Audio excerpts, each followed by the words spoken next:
Hello friends, it has become time to do a second season of the yarn dyeing videos.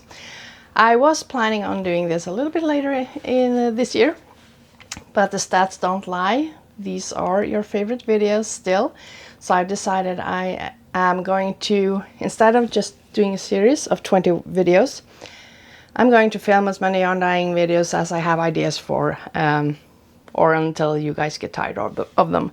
So from this video on, there will be a new video every week until the end of time, I guess.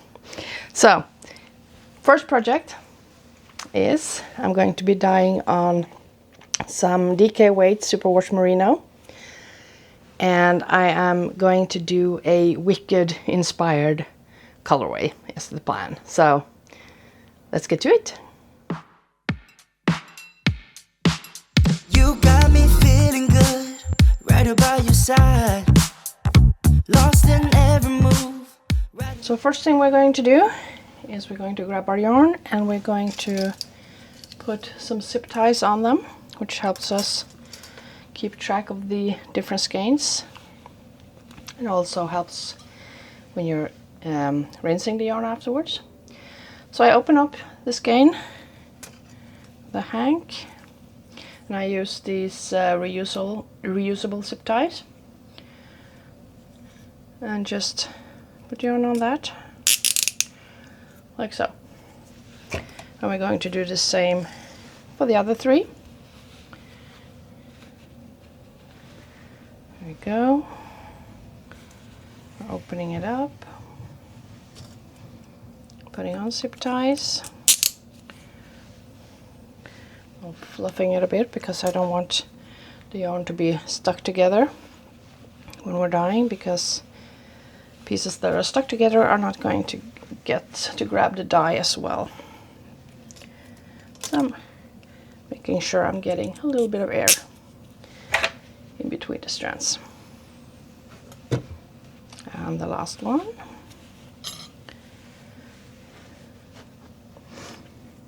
There we go. So first thing we need to do is to soak the yarn, because the yarn needs to be wet in order to grab the dye properly. And what I do, I usually add some citric acid. Citric acid is what I'm using to make sure the dye adheres to the yarn. You need to have some added components. I usually add a little bit, about a tablespoon, to the soaking water. You can also omit this and only use citric acid when you're dyeing. I use a little bit of both, just to be on the short side. And I'm adding 4 liters of water.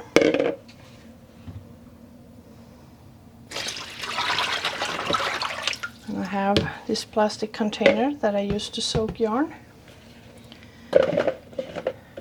like so. And we grab our yarns, and I grab them by the zip ties, like so. There we go. And I will gently put them into the soaking tub. And I'm going to be pressing down a bit as well, just to make sure it gets soaked everywhere. And the citric acid does dissolve on its own, so you won't have to do anything to make that happen. It does that on its own. There we go. Now I'm going to let this sit for about half an hour, and then we'll be ready to dye. Now the yarn has been soaking for a little over half an hour, and I forgot to say you soak it in cold water. So now we're getting ready to dye. And I have chosen the Pro Chemical and Dye Hot Pink, which I will be using very, very sparingly because I want a very, very light pink. And I'm going to pair that with an Emerald by Jacquard Acid Dyes, felt appropriate. And what I'm going to do is I have added a couple of cups, 2 cups of water into 2 different containers here, and what I'm going to do is I'm going to take a little bit a little bit of each color and mix it out in each of these, and I will be using this milk frother. They are perfect for that. Just make sure you don't use any tools that you use in your kitchen. You have to have separate tools for yarn dyeing. I've got a couple of teaspoons that I use to grab the dye. And then I'm going to sprinkle in, or maybe speckle a little bit with Jacquard acid dye in the color Spruce on the green. And I got some pink as well from Jacquard acid dye that I'm thinking I will be trying to add onto the pink color. Also, when dyeing yarn, make sure you are using a filter for your airways, because this is a very, very fine powder. You don't want to breathe that in. So always put that on when working with the dye. Once you have mixed the dye into water, there's no worries anymore. It's just while working with the dyes that are such a fine powder. I've got a pair of gloves as well. And I got this old yogurt tub that I used to just fill with the clear water. And I got a large spoon so that I can poke and stir the yarn in the dyeing pan if I need to. So let's start by dyeing the base colors, and then we'll move over to the stove and the dyeing pan and get started.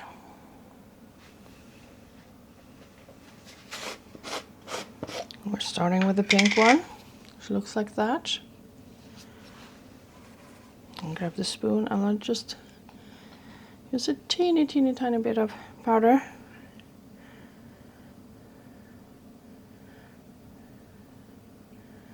Might actually be, oh, let's do it. Might be too much, hopefully not. And I'm using a tiny mixer just to make sure all the color is blended. As you can see, this is a very bright pink. Now we are going to fill this up with water to the top. It's about 2 liters, which is, I don't know how many cups, 8 or 9 cups. Oops. There we go. I'm going to rinse that a little.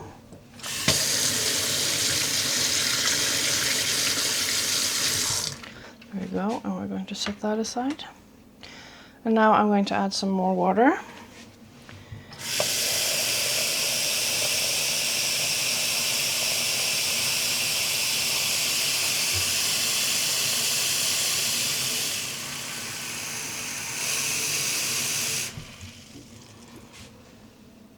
And as you can see, just from that tiny bit of color, we are getting a very bright pink here. But I'm going to run with it, and we're going to start making the green color. So we're getting the emerald. I'm grabbing the other spoon. This is what it looks like. And the same thing here. Let's see. I'm going quite lightly. So I'm just doing this on a whim more than anything. I'm not really measuring the dyes for this one. And let's blend that one.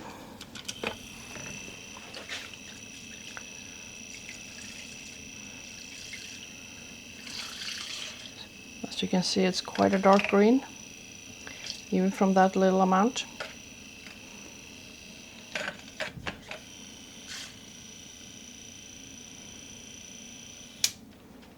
And I'm going to rinse the mix of the blender. There we go. And we're adding more water to this.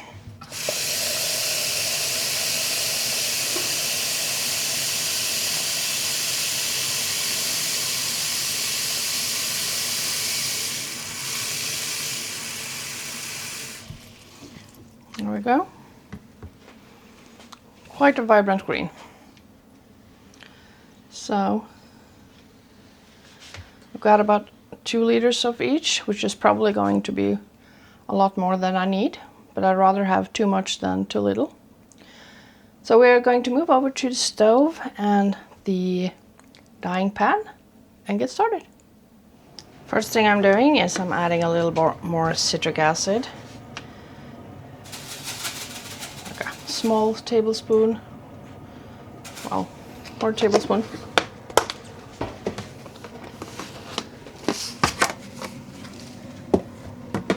And next we are adding in the yarn that has been soaking for quite a while now. Let me see if I can bring you closer. There we go. I'm just grabbing them by the zip tie, squeezing out some of the water, and I'm adding them to the pan lengthwise.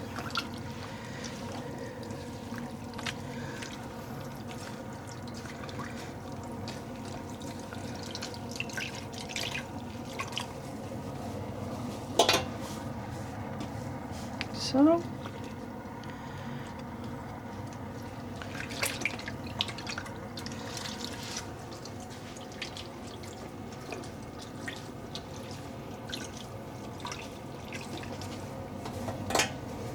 the kitchen fan isn't too disturbing. I have to have that on.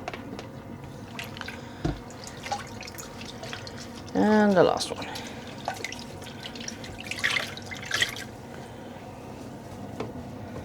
There we go.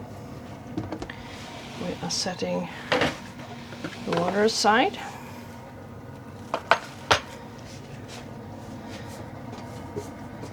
Okay, there we go. Now I'm going to squish it towards the center first, like so. And I'm turning on the stove. It's a very hard knob to use. Let's see, and there we go. And we're going to start adding a little bit of dye at the end here.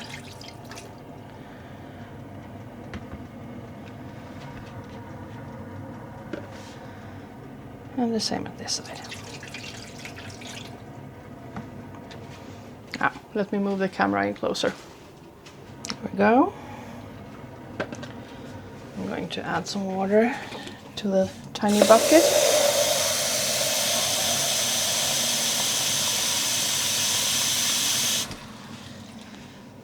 And we can start playing around. I'm going to turn down the heat.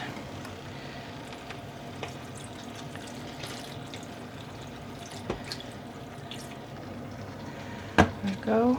I need to get some more fluid in here. This is heating up really fast. This is the first time I'm dyeing on this stove. So that's interesting. I'm pulling it out a little bit. The reason I did that in the beginning was because I wanted to create sort of a barrier in the middle here.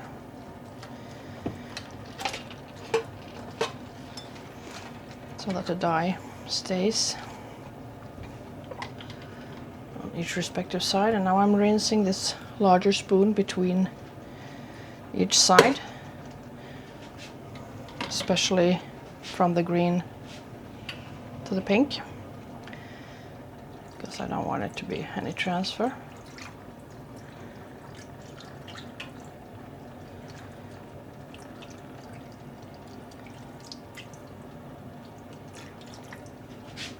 There we go. I need to get some more pink in here. I'm trying to get a bit of a two-toned yarn here. They will, of course, blend here in the middle. That's fine.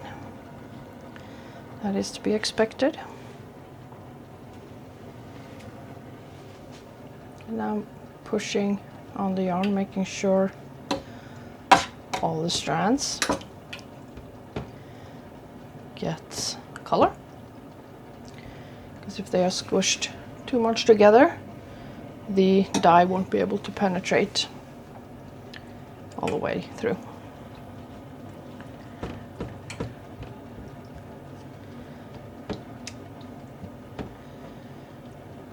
There we are. And I'm going to focus on the pink first. We get that in there because it's the lighter of the two colors. There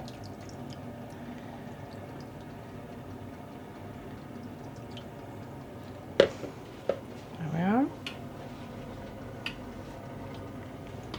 And we're going to poke the green yarn as well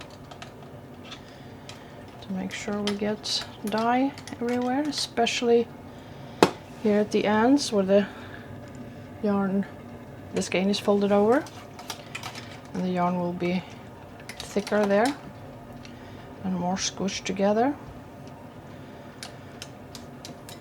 So watch out for those.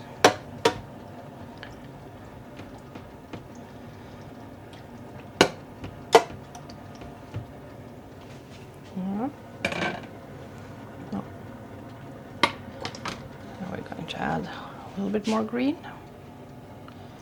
I'm starting at the far end first.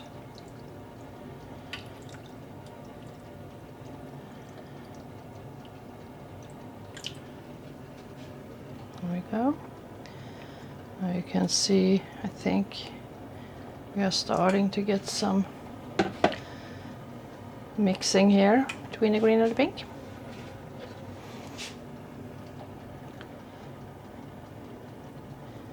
I'm just adding the last of the pink.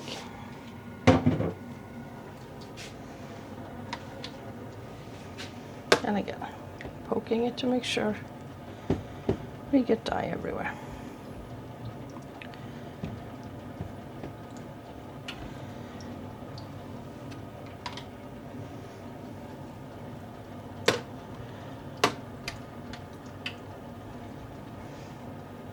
We want this to exhaust as much as possible and the water to get properly warm before we start adding speckles. I'm also probably going to remove a little bit of the water in the pan before doing that. But for now, we're just waiting to heat up everything.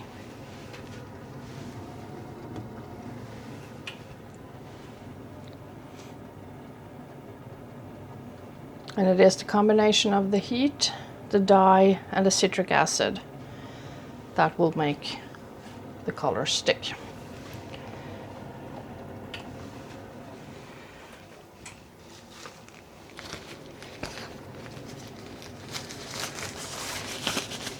As you can see, it's starting to almost boil here. And we are not looking for this to boil, we are looking for it to be hot.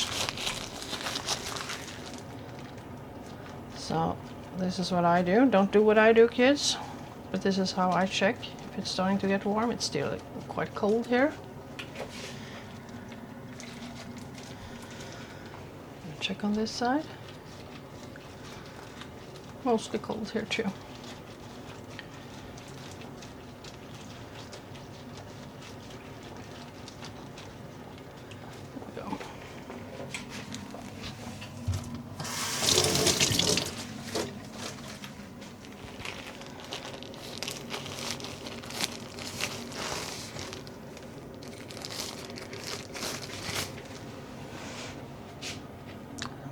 A little more green over here, so I'm going to add a little bit more.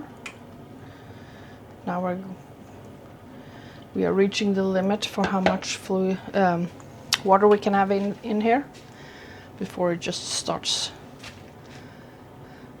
running from each side.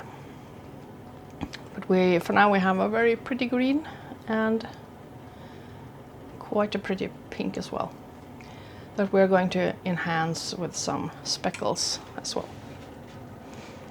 We just want this to heat up first.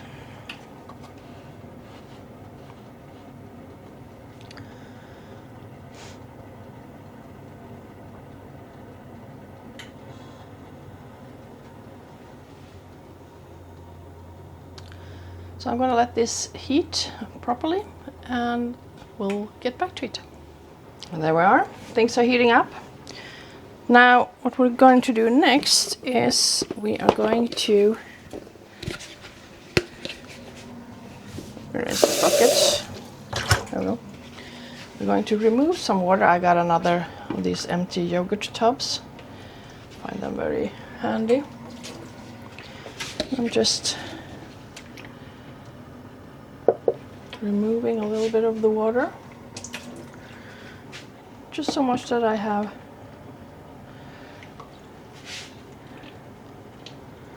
that I can have some of the yarn above the water level. And I'll show you why in just a second.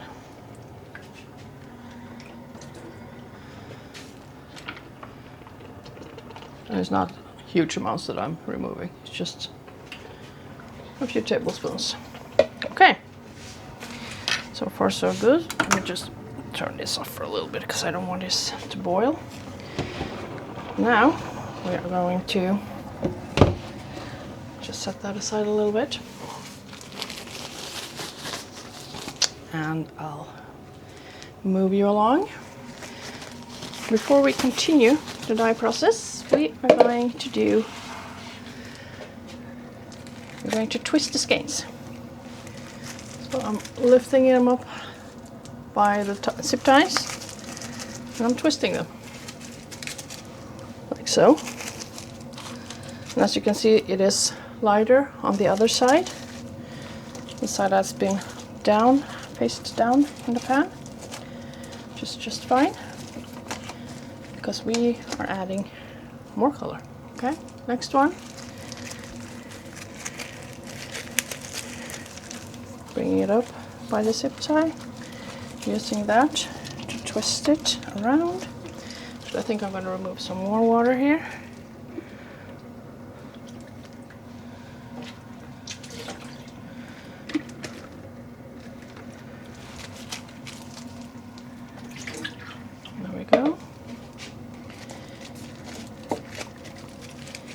And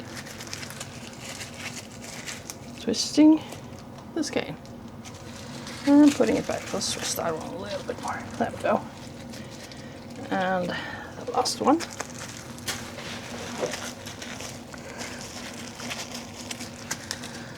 This is the reason I'm doing this is because I want speckles all around the skein and not just on the side facing up. Now I'm going to remove some more water.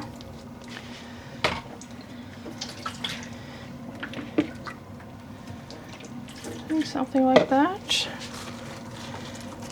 I'm going to give you a little more twist. There we go.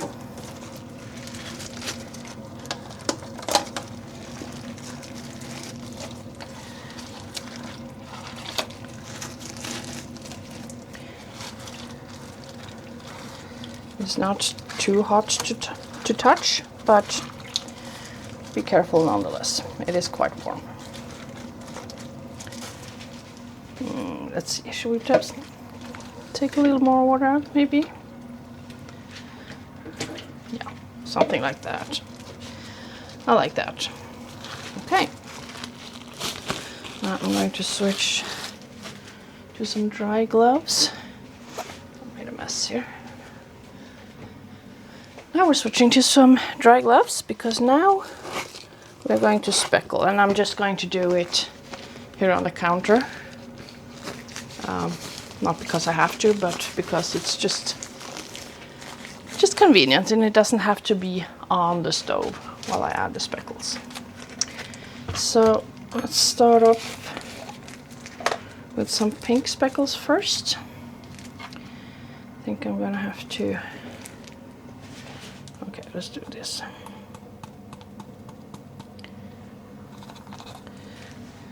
And I'm just adding some powder from the can to my hands, and I'm using gloves because I want the powder to not to stick to my hands.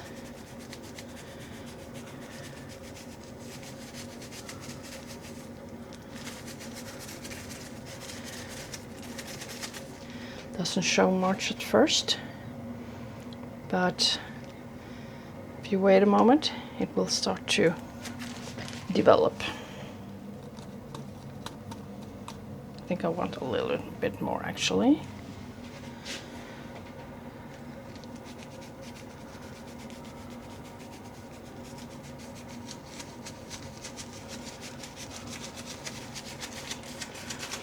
There we go.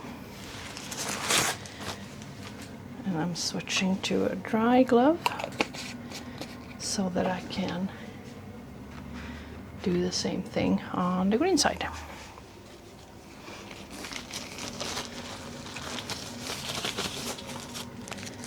And without the colors being contaminated. So the green spruce dye.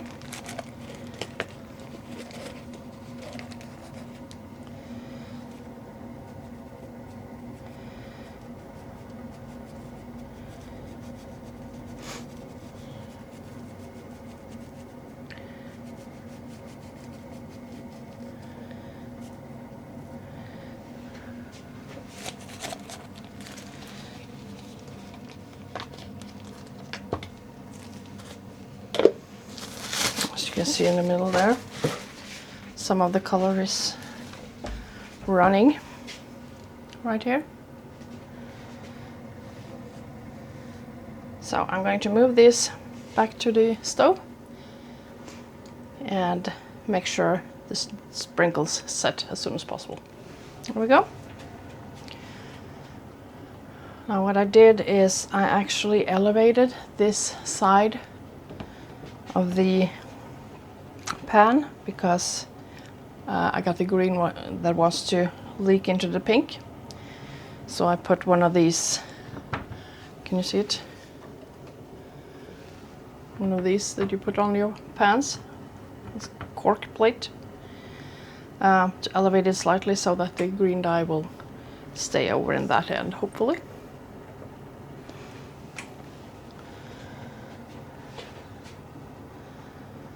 So now we just need to have this set. I see I've spilled a little bit on this skein.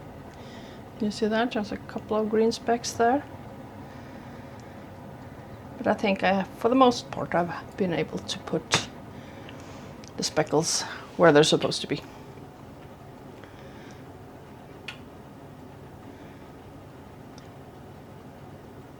So now I'm going to let the green dye exhaust as much as possible, because that's the most powerful one. I think most of the pink is already exhausted, but the green that I added is it's a very strong color. So I'm just going to keep the pan hot until it has exhausted and the water is clear. Because as you can see right now, there's quite a lot of green in there.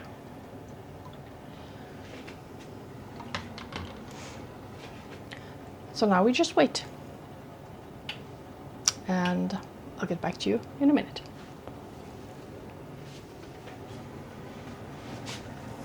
Now we're getting somewhere. As you can see, it's boiling here, which is not supposed to do.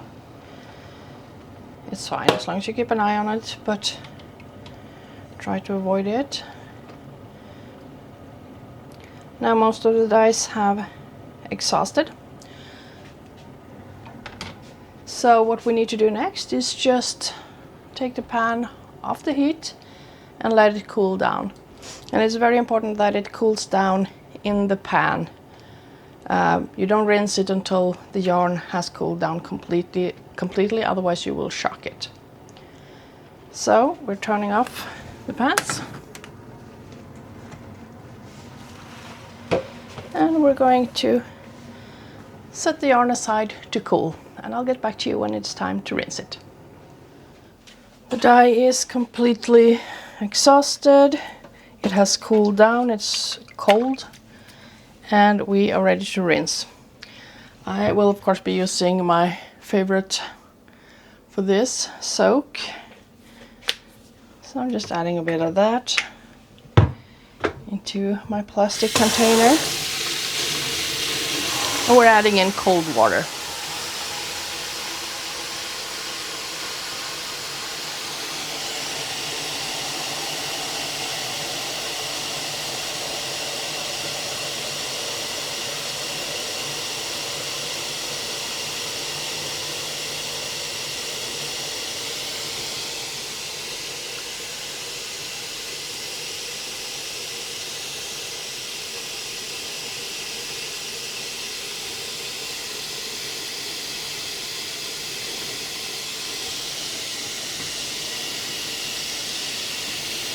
So, and I'm just using the zip ties to grab the skeins, just squeezing out some of the water and putting it in the tub to rinse. The great thing about soak is that you don't have to rinse again, even though it's foam. I usually do it anyway. I guess I'm a creature of habit, if nothing else.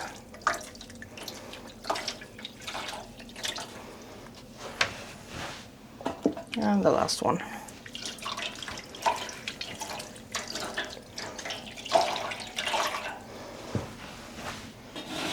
Just push that to the side. I'm going to grab my same tub that I used to soak, just to put them in after rinsing. So I just dunk them in the water, like so.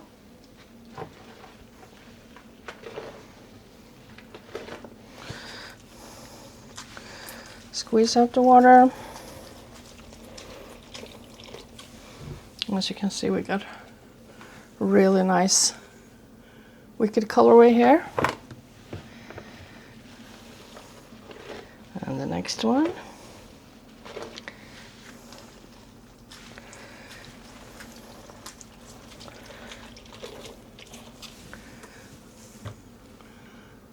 I really like how this is turning out. Can't wait to see what it looks like once it's dried as well.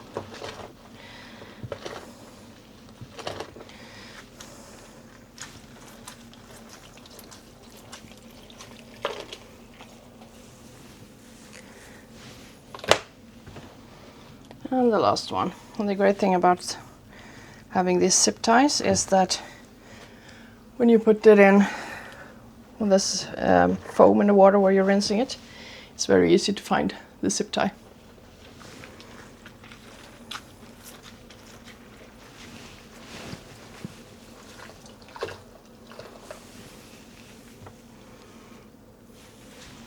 Okay, now as you can see, I hope you can see it, this water is pretty much clear. So very, very vague green tint, barely noticeable. So that yarn has exhausted very well, which means I didn't overdo it with the dye. This is something that it's a thing you learn as you go, finding out how much you need to use. Now, like I said, I'm going to rinse my yarn once more. And after that, I'm just going to hang it to dry. Okay, so second rinse, and I thought I also share that when you are wringing out the water, squeeze the yarn. Don't wring it, just squeeze. You can use a salad spinner if you have one to get rid of excess fluid, but I actually usually just use my hands and just squeeze it real hard without wringing it. There will be some more water in it, so it may drip a little, but I just put something underneath the drying rack so that floor doesn't get all wet, or I'll just simply put it in the shower. So just squeeze, don't wring. Okay, I'm gonna finish up that and hang it out to dry. You got me feeling good, right by your side, lost in every move. Welcome to my balcony.